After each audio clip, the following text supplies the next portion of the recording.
in the Rwenzori region have reportedly come out seeking pardon from the government as efforts to restore lasting peace in the area intensify.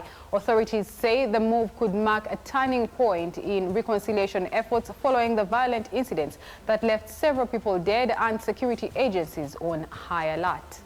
The November 2025 attacks saw armed groups simultaneously target security installations in parts of Kasese and neighboring districts. Yes, kati emyaka ajje kulunguludde mbukyanga tuva mu Masaka okuva Rwenzururu mu Kasese ebyaliyo ebiseera ebyo ku muduumuzi wansi w'omuduumuzi General Peter Ereru ebikolwa ebyagenda maaso n'okukolebwa ku baganda baffe ku bannyinaffe nga biduumiddwamu Chief of Command Mwami Yoweri Kaguta Museveni. Abantu bangi abattibwa mu biseera ebyo. Kakati nno wayise emyaka ajje kulunguludde nga bannayuganda be battirako abantu baabwe bagenda mu maaso n'okubanja justice wabula ne kaakati tebafunanga bwenkanya. Tugenda kubanga tubiva ku ntono. Waki ndeese eno ensonga? Njagala nkulage ensonga eziyinza okuyisa Mwami Yoweri Kaguta Museveni oba gavumenti ya Uganda mu ICC. Wa Uganda w'erina okubanjiza justice. Wa munnayuganda wateekeddwa okuba nga yeerwanako. Lwaki ye bano abantu battibwa? Kyava ku ki? Ki ekyasindikiriza gavumenti okukwata emigemerawala ogenda mu maaso n'okuba amasasi ne gatandika okusoolezebwa mu bannansi baayo mu kitundu ebya Rwenzururu mu bwakabaka bwe Rwenzururu? Ki ekyatanula gavumenti? Ye ki ekyatanula abantuuze mu bwakabaka bwa Rwenzururu okuvaayo okubeera nga tebasalikako musale okubanga bayambalagana ne bamukwata mundu? Ngulowooza kyali ki? Omuntu watuukira mu mbeera eyo ne yeewa n'agamba what came May, agamba aba amaze okuba nga awaayo obulamu bwe, aba yamaze dda okuba nga akola decision. Kati ki ekiyinza okuleetera bannansi okwekyawo okutuuka ku extent eyo ne bagamba what come May, ekijja kijje, ffe tugenda kufaafaagana n'omuntu? Bannansi nno bangu kufuga naye bwe beekyawa beekyayira ddala bubi nnyo. Kasita balaba nga gavumenti eriko egenda maaso n'okubamalako emirembe, bannansi beekyayira ddala. Ekyo nyina okikubuulira nga njogera okujjukiza. Tujjukira bulungi nnyo twali mu Novemba ennaku z'omwezi 27 omwaka gwa 2019. Awo twali twakamala emyaka 93 bukyanga tuva mu yegoyego wa Masaka w'ekitta abantu ekyali e Kasese mu Rwenzururu. Tujjukira bulungi nnyo ebyo n'ebyaliyo. Emyaka 3 nga giyiseewo, tujjukira bulungi nnyo amagye g'eggwanga erya Uganda ge bayita aga UPDF gakwata ne gakola obulumbaganyi ku Rwenzururu, ku Paris eya Rwenzururu, ku bwakabaka bwa Rwenzururu mu tawuni y'e Kasese. Era ate eno bulumbaganyi buno bwaviiramu okufa kw'abantu nkuyanja bangi abaali basoba ne mu 100. Naye kigambibwa nti ne kaakakati nga wakayita emyaka gigenda na 8, emyaka gisukka mu 3 kati,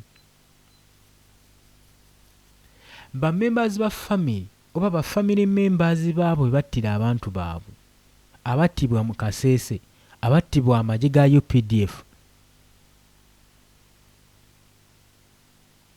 Paka kati bakyalinze ansa.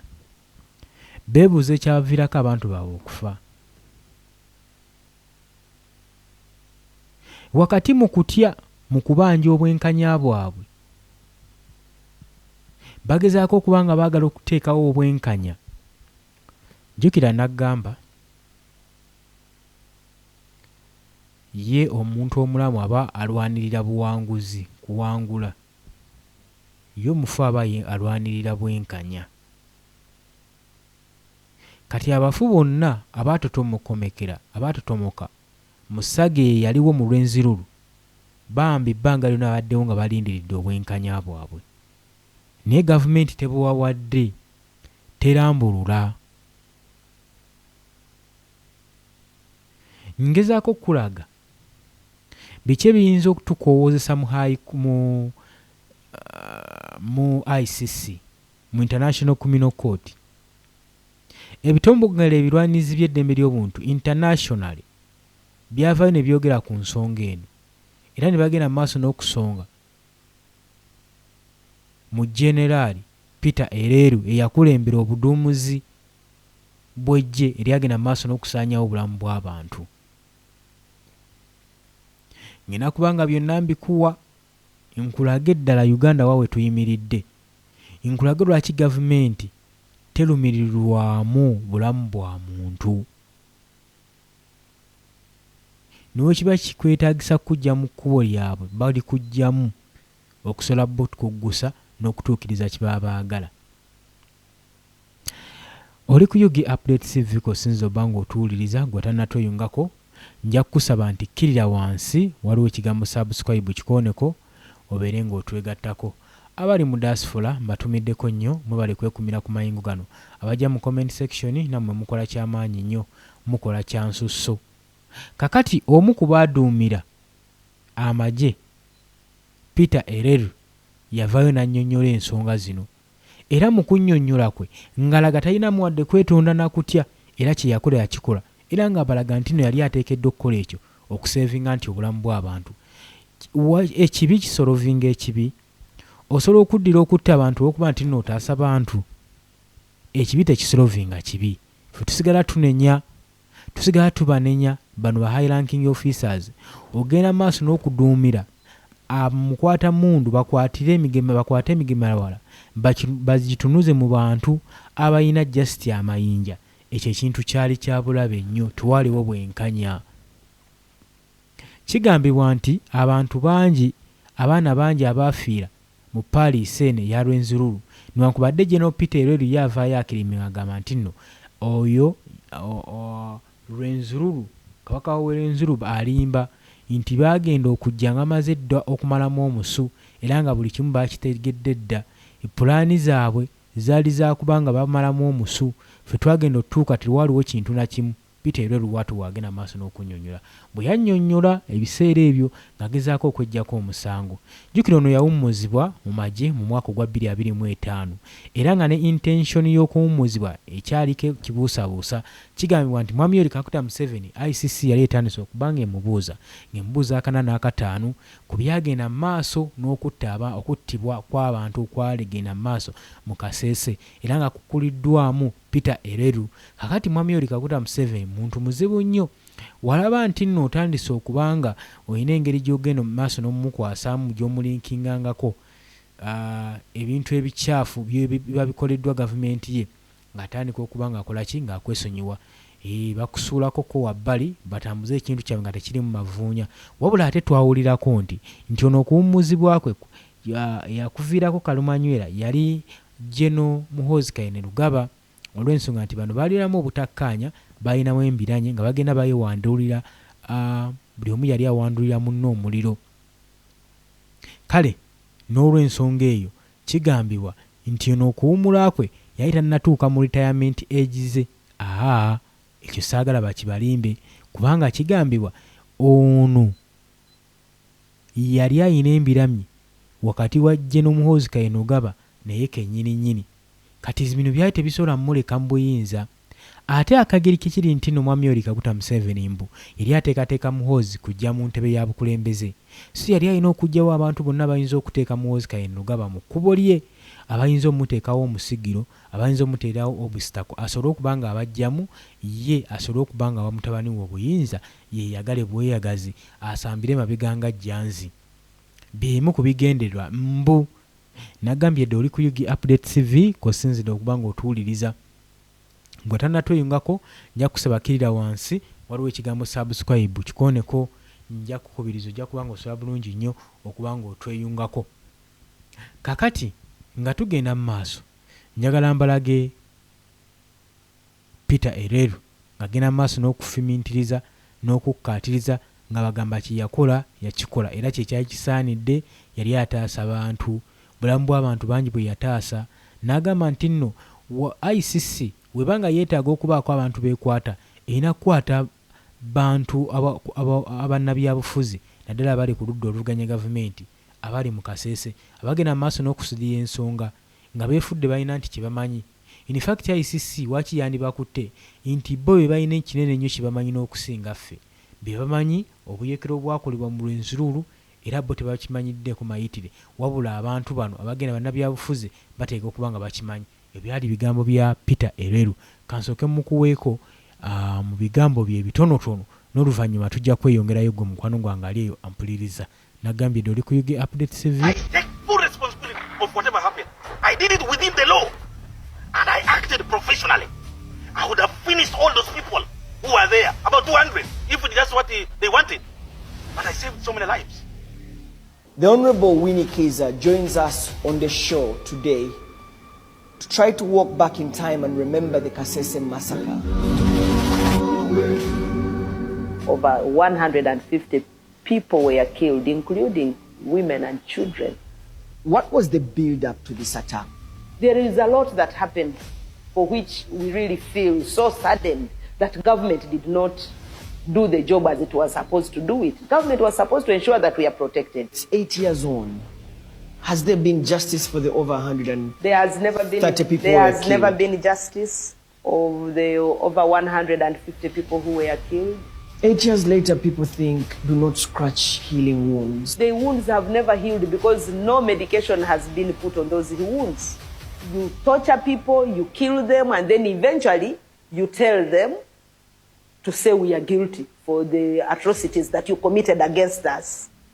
That's a high-level dehumanization that I have seen. These MPs should have stopped this. The fact that they failed to stop it, they must get out of parliament. They should just resign. So actually the people who should take responsibilities are the politicians from Kasese, especially those opposition politicians. Our government is accused of murdering its own people. We still believe that the attack was politically motivated, and it was, I think, an attack on the tribe. As a daughter of Kasese, what would be your call to government? The government failed on its part to protect the people of Kasese. So I still want to believe that someday they will answer for their actions. Ndowooza obyewuliriddeko munnabyabufuzi mu Kasese district agenda mu maaso n'okuba nga annyonnyola ng'agamba ekyakolebwa gavumenti tefaayo ate era naffe kennyini tebatufuddeeko n'abafiirwa abantu bwe tebabafuddeeko. Saa zino tewali kiwundu na kimu, teri muntu n'omu yateredde kubanga n'ebisago bye baafuna n'ebiwundu teri abiteekako ddagala, so tebasuubira kubanga bawona. Wabula ye Peter Ereru agamba yakola ky'alina okukola nga ye omuduumuzi w'amagye okusobola okulaba ng'ataasa obulamu bw'abantu. Ye bw'ati wagamba kino yakikola kutaasa bulamu bw'abantu abali mu disitulikiti ey'e Kasese mu Lwenzururu. Kakati ensonga ezo omala oziraba nga ziriwo ezityo nga omukulu yeewera nkolokooto, gulowooza eggwanga lyaffe liddawa? Olw'ensonga nti bino ICC byegenda okusinziirirako okubanga ekuba mu gavumenti yaffe ebituli naddala mu magye. Oba okategedde akantu ako. Jjukira ebiseera bino Robert Kyagulanyi Ssentamu gwe baali bakoze plan strategic move yaabwe ey'omukwatira akati yayitamu. Kati alabiseeko ng'afuluma eggwanga. Kino kibeera liikiriza nnyo. Wanige nti nno waaki omuntu ate afulumye badde tebajaganya bujaganya. Kankubuulire abasinga abakulembeze batutte eggwanga erya Uganda basoose kuwaŋŋanguka ne bamala ne bavaayo ne bateekinga over. Kakino kyeraliikiriza gavumenti. Ate akagege kiri nti Robert Kyagulanyi Ssentamu abadde olaba akyali wano waka naye ng'agenda mu maaso n'okusabumiitinga ebintu ebikosa gavumenti n'ogiwekininga. Kati olowooza wanaagenda kikyagenda okuba ng'akola ebyo byonna bibakola ki bibeeraliikiriza. Kakati ze zimu ku nsonga z'ayinza okusabumiitingayo zino eza Lwenzururu ebyagenda mu maaso mu Kasese masaka emwali okutta kw'abantu enkuyanja n'enkuyanja 10,000 ate ne bamala ne beewaana. Kakino kino kiyinza obatwaza mu ICC kubanga tewaliwo justice nga wenkugambye famire zaabo abantu bebatta abaana abakyala abamu be battira e Kasese bagenda mu maaso ne kakati bakyalinze ansa. Lwaki abantu baabwe bandibadde battibwa? Lwaki gavumenti yatta abantu baayo? Ebyo byonna nno bibuuzo by'amakulu. Nagambye oli ku Yugi Update TV kw'osinzira oba ng'otuwuliriza. Tujjukire bulungi mu Novemba nga 26 2016 omwaka gumu nga tensioni eya Uganda ne gavumenti saako ne Rwenzururu Kingdom, government forces we bagenda maaso n'okwataakinga obwakabaka buno. Tujjukire bulungi nnyo okuva mu ofiisi ya Prime Minister battamu kyenkana abantu 8 mu ofiisi ya Prime Minister mu Rwenzururu Kingdom battamu abantu 8. Kati oluvannyuma nga bamaze okubatta olunaku lumu nga lwakayitawo, ba community members bava mu mbeera baali akalimu obuwuka ne bagenda mu maaso ne bagasimbagana ne poliisi. Era tujjukira bulungi nnyo at least nti abapoliisi 14 saako ne ba civilians 32 be baafa mu bulumbaganyi obwo, maani to maani, nga bagenda mu maaso n'okweggunda n'abasajja baayinalo. Ekyo kyenyinza okugamba kubanga tujjukira bulungi nnyo waalingawo abasajja bano abapoliisi amagye gaali gakutte emmundu emigeme ewala nga no bakutte enkumbi, jambi ya miggo n'amayinja ge baali bagenda mu maaso n'okulwanyisa. Oluvannyuma okukkakkana nga abapoliisi 14 tebalutonze nga ne bali 32 obulamu bwabwe bugenze. Kati yeno embeera gye tugezaako okunnyonnyola ku kyagenda mu maaso. Poliisi yali yeetaasa munnansi kiki yali egenda mu maaso n'okukola. Ffe kye twagala operation yali etye baali gye bayitaani yali mu bigendererwa ki? Kuba tuba twagala tumanye n'ekigendererwa ekyaviirako bano ogenda mu maaso n'okulwanagana, si kubanga ebintu bigenda maaso bya peeninge mu ggwanga lyaffe nga tetumanyi nga twefudde abatafukola follow-up. Kakati ensonga ng'eno tuba tulina ogyogerako nga tudimandinga justice mu ggwanga lyaffe. Ze zimu ku nsonga ze tulina okwogerako ezivayirontingiddwa gavumenti yaffe tetaddeemu kitiibwa ggwanga lyaffe. Ensonga nno nkulu nnyo era yankizi nnyo mu bigenda mu maaso mu ggwanga.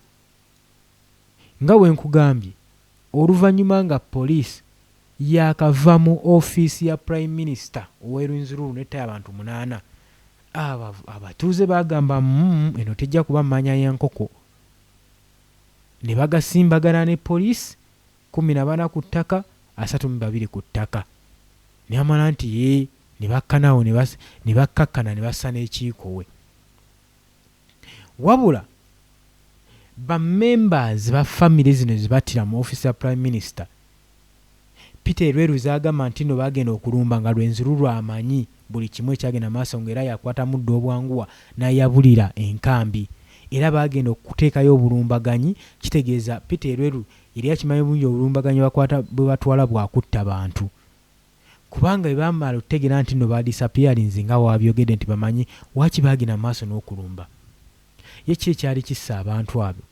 Ki ekyali kirwanya abantu bano? Ebyo byonna olina okuba ng'obitegeera gwe mukwano gwange ali yampuliriza. Nagambye oli ku Yugi Update TV kw'osinzidde oba ng'otuwuliriza, watannatweyungako kkirira wansi waliwo ekigambo subscribe kikooneko obeere nga otweyungirako ddala bulambalamba.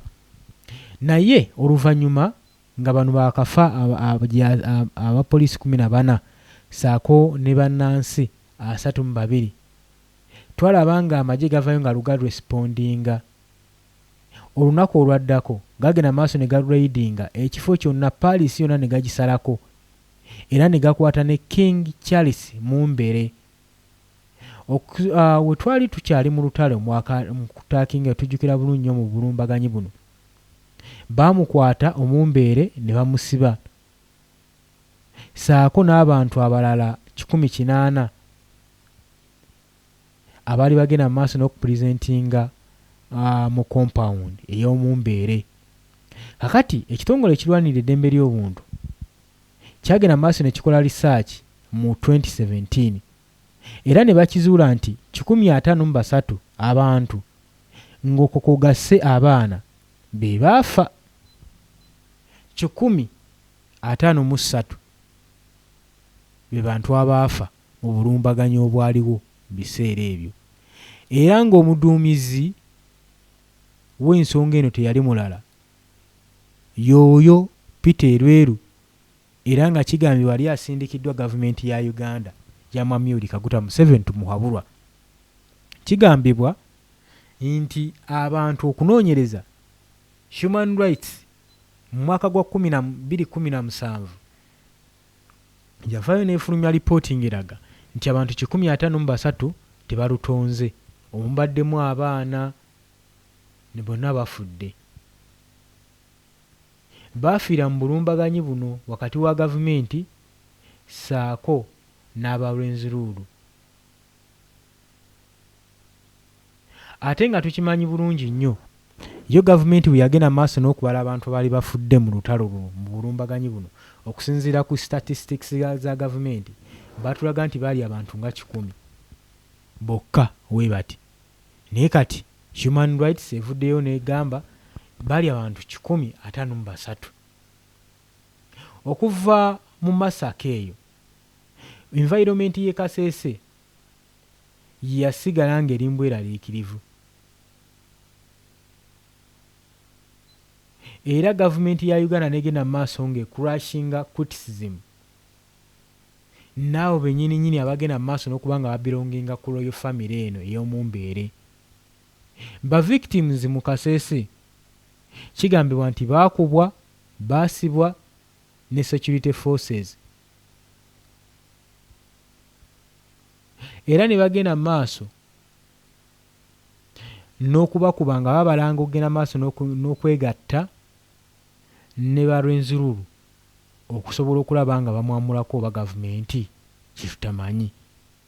Mu November 2016 mu event eno mwennyini eyattibwamu abantu mu lwenzululu poliisi yali emaze okuba nga eblockinga opposition rallies mu Kasese era ku November ng'ennaku z'omwezi 2 kyagambibwa nti nno baali bamaze okuraidinga n'okusizinga documents okuva mu office eza opposition party wa Forum for Democratic Change wa FDC mu kiseera yali wa FDC baali bamaze okuba nga basalako office nga baraidinze ekifo tetwamanya kiki baali bagenze kukolayo naye gwe manya bumanya nti nno ekifo kino kyali kisaliddwako gavumenti. Ndowooza olaba we tuli byonna byetoolera mu ki mu byabufuzi. Kitegeeza bano abantu batakigenderere nga olaba ebijambiro ebyali mu Masaka ebyagenda maaso n'okutta abakadde abatalina mwasirisi n'oluvannyuma ne bavaayo emisango gino ne babaako bye bagipatiikako. Tujjukira bulungi nnyo ku misango gino ye gimu ku gyaleetera obulamu bw'omugenzi Muhammad Sseggirinya okuba nga ava mu bulamu bw'ensi eno. Ebyo byonna tubijjukira bulungi nnyo. Kaakati ne wano kigambibwa nti gavumenti yali erina olukwe lw'okutta abantu bano ng'erinako oba oliawo pulojekiti n'engeri gy'ezimbamu ekintu kyayo nga bulijjo. Families ez'abo abaafa mu 2016 babadde bagenda mu maaso n'okuba nga babanja justice naye nga batya okukwatibwa saako n'okubizibwawo era bagambye nti baadde tebalina mwaganya kugenda mu maaso nakwogera ku Masaka eno eyaliwo olw'ensonga nti baali batya okufa, baali batya okubuzibwawo, batya okusibibwa. Webanga gavumenti yali ntuufu nga yali mu ansanga ekuutiiza lwaki bandibadde basiba abantu bano? Lwaki gavumenti yandibadde egenda mu maaso n'okubanga abantu bano ebakwata? Lwaki yandibadde ng'egenda mu maaso n'okufutyanka obujulizi?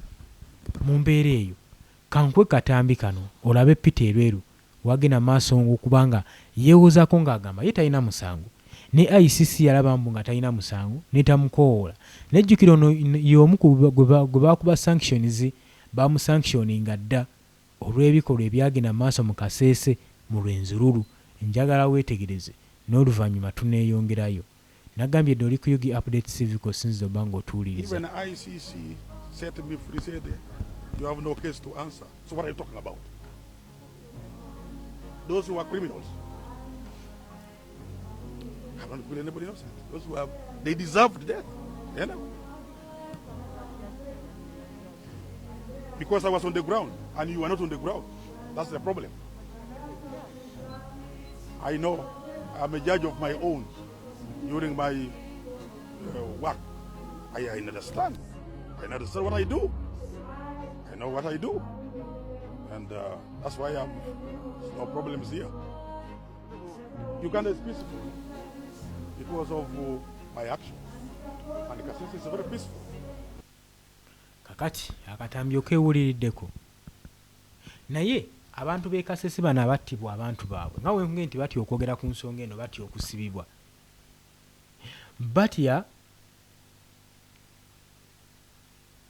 Batya okubuuza gavumenti nti lwaki mwakuba abantu baffe, lwaki mwakuba abaana baffe, lwaki mwakuba abantu batalina musango, lwaki mwabatuusa ku ekyo, lwaki mwajjawo obulamu bwabwe. Abantu abaali tebasitudde enkumbi, tebasitudde ejjambiya, lwaki mwali mubajjawo, lwaki mwali musaanyawo obulamu bwabwe. Abantu abaali tebamanyi mmundu kyeki. Era tujjukira bulungi nnyo mu mwaka gwa 2018 anko w'aba victim omu gwe baakwata yagamba nti tuwulira eŋŋambo nti singa obuuza ekibuuzo kyonna ekyekuusa ku misango gino egy'e Kasese newankubadde omwana we yattibwa ojja kusibibwa. Gavumenti yateeka entiisa mu bantu awo batirako abantu baabwe n'obutakola lugambo kyokka nga tebawadde na compensation eri kufa kw'abantu baabwe. Wano nno Munnayuganda olina ozzuukukira otegere nti ebintu birungi si birungi mu ggwanga lyo. Embwa olabanga egoba ow'ekiwempe ng'oweddiba tosala. Basajja baagamba olaba batta bali eri ate tebalina musango.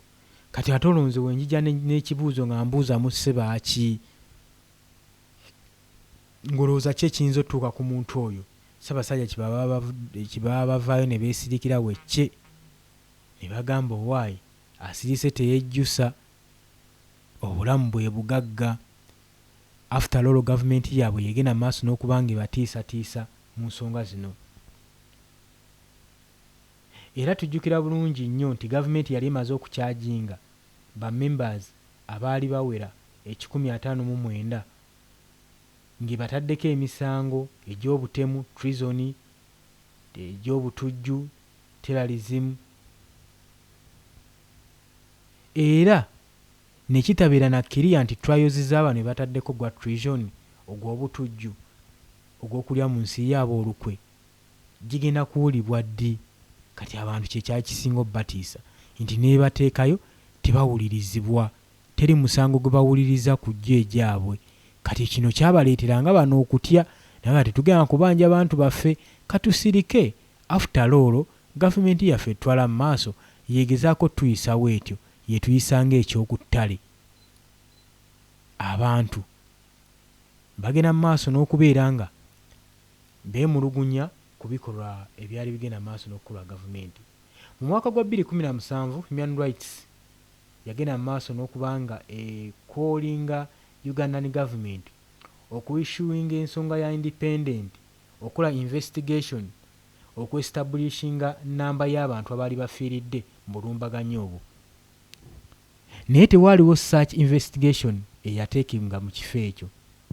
Aba Ugandan Authority bali balina okutwala obuvunaanyizibwa independently okola investigation nokola prosecution mu ngeri yonna esoboka okubanga bagenda mu maaso n'okuvumaganya ebikolwa nga bino ebyaliwo, era nga babagamba balina okuprovidinga ba members saako ne abo bali ku trials n'abo abatalina trial babateeke ku trials. Awo wokka we wasobola okubeera justice mu bannansi nti abo be mwakwata mubawe trials mbawozese mu kkooti, ate twagala mutuwe ensala y'emisango gino, ate n'ekirala twagala muveeyo mutubuulire mukole investigation bantu bameka abaafiira mu bulumbaganyi buno. Paka kati ba victim abattibwa famire zaabwe bakyalinda ansa y'ebintu ebyo, gavumenti n'abakubanga ebaanukula. Kyekyo nno ekiri mu ggwanga Uganda gwe mukwano gwange kissa si kisa kitokota si kisaanikire. Nagambye oli ku Yugi Update TV kosinza obanga otuwuliriza. Kankuteereko Peter Erweru ng'agenda mu maaso era n'okwewaana eri obutemu buno. Njagala nkulage, njagala nnyiike eggwanga lyaffe olirabe ebikolwa byaffe ebigenda mu maaso, ebikolwa bya gavumenti bigenda mu maaso n'okutuusa ku bannansi baayo. Oli ku Yugi Update TV, teweerabira kusharinga, mwabajja mu comment section mbaagala nnyo, gwasharinga likinga mukola kyamaanyi nnyo. Mbaagala nnyo ngenda kubalikirako akatambi kano. Ojja kujja mu comment section oteekeyo endowooza yogeba ne Uganda tuddawa, Uganda ani ayamba, emundu ye kamala byonna. Okimanyi munnansi wa Uganda kati yafugibwa mundu ali ku mudumu gwa mundu. Bannayuganda basirisiddwa amaloboozi gaiti gakyasobola kwogerwa olw'ensonga nti batya okujayiringibwa, batya okutwalibwa mu makomera, batya okubuzibwawo, batya okuttibwa, ebintu ebifaanaganako ng'ebyo. Naye nga nagambye dda oli ku Yugi Update TV kosinza obbanga otuwuliriza. For somebody to say that we kill the civilians, that person is not serious. Actually, those ones who are saying so are the ones who must go to the ICC because they are responsible for whatever was happening in Rwenzori. They know it, they planned it, they financed it. All these politicians saw whatever was, they saw the things building up. And yet everything was in their hands. If they were really patriots, if they loved the people of Kasese, they should have stopped this. These MPs should have stopped this. The fact that they failed to stop it, they must get out of parliament. They should just resign and allow other people to take over. Because they betrayed the people of Kasese and Rwenzori. They saw this coming. They saw it building up. They all knew about it. But they accepted it to reach the culmination point. And it is done. Finished. What are they talking about? So actually the people who should take responsibilities are the politicians from Kasese, especially those opposition politicians led by their leader of opposition. One of those politicians is the former leader of opposition and member of parliament for Kasese district. The Honorable Winnie Kiza joins us on the show today to try to walk back in time and remember the Kasese massacre and try to reconstruct what happened so that we have a sense of closure for the people who lost their lives. Honorable Winnie Kiza, welcome to the program, and it's good to have you. Thank you, Solomon. It's so sad to walk back in time, remembering those moments when our people were killed in broad daylight by a government that was supposed to secure their protection, a government that was supposed to protect and defend them, because that is solely the work of the UPDF and the police forces. So sad. Over 150 people were killed, including women and children. The army distanced itself away that there were no women or children who were killed. If they managed to arrest other women, how would they then say there were no women killed? How do they say there were no women killed and that there were no children killed when there are women and men at the palace? It's a lie. Let's try to build this, this story really from where it started from for my audience that perhaps may not be very knowledgeable about this incident. What was the build-up to this attack? What do you remember? You were a son of the soil in Kasese. You were a member of parliament for the entire district.